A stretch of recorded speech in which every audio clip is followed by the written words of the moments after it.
Hello and welcome to Cần Thơ News of Cần Thơ Radio and Television Station. Here are today's headlines.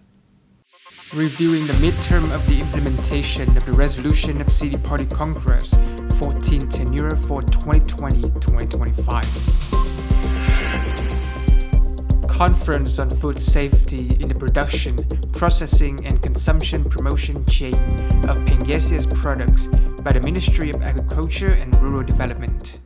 Top news today. On the morning of August 5th, the Executive Committee of Cần Thơ City Party Committee held a conference to review the midterm of the implementation of the resolution of City Party Congress 14 tenure for 2020-2025. The city has so far completed and surpassed 7 out of 20 of the targets set by the Congress resolution after almost 3 years of putting the resolution into practice. Highlights: construction of the party and government, front operations, and city social political organizations were highly effective. The economy expanded, and effective and favorable changes were made to the economic and investment structures. Socio-economic infrastructure is still being developed and funded in order to better support economic expansion and restructuring. The COVID-19 outbreak had a significant negative impact on the city economic growth in 2021, but in the years that followed, the socio-economic status of the city improved and expanded quickly. The growth is anticipated to improve by 3.71% compared to the same period in 2022, an increase of 12.38% from 2021 and the first 6 months of 2023 respectively. Social, health, and educational aspects have advanced, and the number of poor households has decreased. Many achievements and advancements were made through cultural activities, political security, as well as social order and safety are upheld.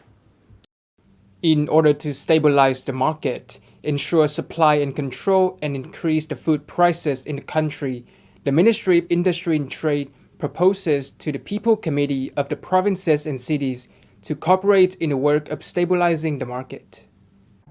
The Ministry of Industry and Trade specifically requested that localities instruct the Department of Industry and Trade to advise companies taking part in the market stabilization program to have a plan on rice sources to ensure market supply from now until the end of the year and the Lunar New Year 2024 with stable prices. Advising rice export companies in the region to have a reserve of rice in order to stabilize the market and be prepared to supply the market as needed. Notably, the Ministry of Industry and Trade advised companies to avoid buying in large quantities because doing so can disrupt markets and lead to an unbalanced supply, a demand that drives up domestic rice prices excessively. Also on the morning of August 5th, the Ministry of Agriculture and Rural Development held a conference on food safety in the production, processing, and consumption of Pangasius Product. Mr. Gng Nam, Deputy Minister of Agriculture, attended. There are currently 224 Pangasius manufacturing facilities in the country that can export their products. In order to conduct sampling in accordance with food safety standards, the Department of Quality Management, Processing and Market Development is keeping an eye on 34 Pangasius agricultural sites in 11 provinces and cities with significant Pangasius farming areas. The findings indicate that the issues of chemical and antibiotic residues in Pangasius tends to diminish in the years 2020, 2021, and 2022, but grow in the first few months of 2023. Notably, 7 export shipments of Pangasius have received warnings in the last 7 months, wherein 3 batches received quality control warnings. Therefore, the present challenge is to create a chain of Pangasius product production and processing that complies with export safety standards. The Deputy Minister of Agriculture and Rural Development said that in the coming time, the ministry will strengthen the inspection of farming and processing to further improve the quality of export Pangasius products in the whole country. On August 4th, Tuyên Quang Provincial People Committee held a conference to introduce Thành Festival in 2023 to the people of Cần Thơ City and the Mekong Delta. Attending the conference were Mr. Thực Hiện, Vice Chairman of the City People Committee, and press agencies in the region. According to Mr. Hoàng Việt Phương, Vice Chairman of Tuyên Quang Provincial People Committee, Thành Tuyên Festival has set numerous Guinness Vietnam records and has become a unique and special event of the province for the locals on the Mid-Autumn Festival after nearly 20 years of being produced and maintained by locals. This year, Thành Tuyên Festival will be held on a national level in collaboration with the tourism program throughout Việt Bắc heritage regions and will take place over the course of 8 days from September 20 to 27, with the participation of 6 Vietnamese provinces as well as some communities in Korea and Laos. The leader of Tuyên Quang province hoped that through the conference, the national and local news organization in the Mekong Delta would actively inform the public about Thành Tuyên Festival, as well as the region's images of its people, landscape, and cultural heritage. On the afternoon of August 4th, the Department of Industry and Trade of Cần Thơ City cooperated with Gng Ginseng Medicine and Pharmacy Group Joint Stock Company to organize a Trade Connection Day with units and businesses in the Mekong Delta.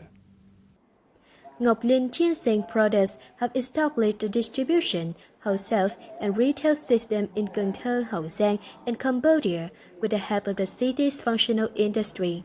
The group hopes to conduct business at this networking event with organizations and companies in the Mekong Delta that are in the food service, lodging, healthcare, cosmetics, and pharmaceutical industries in order to provide clients with complementary goods. The event was a success with the signing of cooperation agreement between Gng Ginseng Group and 20 trading partners in the Mekong Delta, which help to grow the consuming market. A young director gave up the opportunity to develop in Saigon to choose his hometown in the West to dedicate himself to Cải Lương Theatre. After years of teaching, with enthusiasm and love for the profession, he has worked with lecturers to train many successful generation of young artists. We are referring to Master Director Nguyễn Thanh Bình, lecturer of the Faculty of Theatre, Cần Thơ College of Culture and Art. What he is doing shows that the art of Cải Lương is still living thanks to enthusiasm, hearts, and practical actions. Director Nguyễn Thanh Bình graduated in theater directing from Ho Chi Minh City University of Theatre and Cinema. He graduated with honors and an offer to stay, but he declined. He determined to return to the West, dedicating himself to Cần Thơ, with the desire to contribute to preserving and promoting the traditional act of Cải Lương, the art form that has nurtured his soul since his cradle from the lullaby of his mother. As a child in the Western land, with my mother's lullabies in my childhood, plus my love for Cải Lương art, I try to bring the beauty of all types of art to apply appropriately to the art of Cải Lương theatre. Coming to watch the teaching sessions at school, it's not difficult to see the image of a dedicated teacher focusing, observing, and educating each moment for students. This job requires the teacher to exploit the potential of each student and turn sharpness into a force so that students can take with the path of art. He has methods that both impart knowledge and stimulate students' creativity. Depending on the ability of each student, he has a method of communication accordingly. Over 5 years of teaching at the university, Director Nguyễn Thanh Bình has worked with lecturers to train many talents in Cải Lương theatre, achieving many high rankings at festivals and professional theatres in the region and nationwide, including Vòng Cổ, Golden Bell winner Lâm Thị Kim Cương.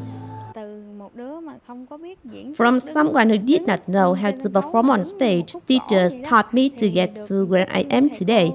Mr. Ben is like a teacher, a brother, who always supports me spiritually and is ready to help when I face difficulties, motivating me to love the profession more and contribute to helping audiences love the act of Cải Lương.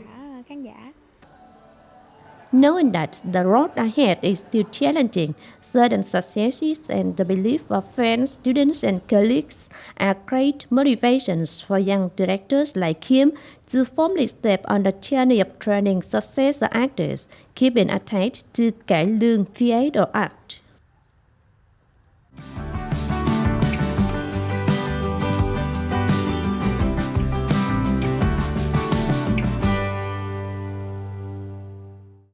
Coming up next is the weather forecast.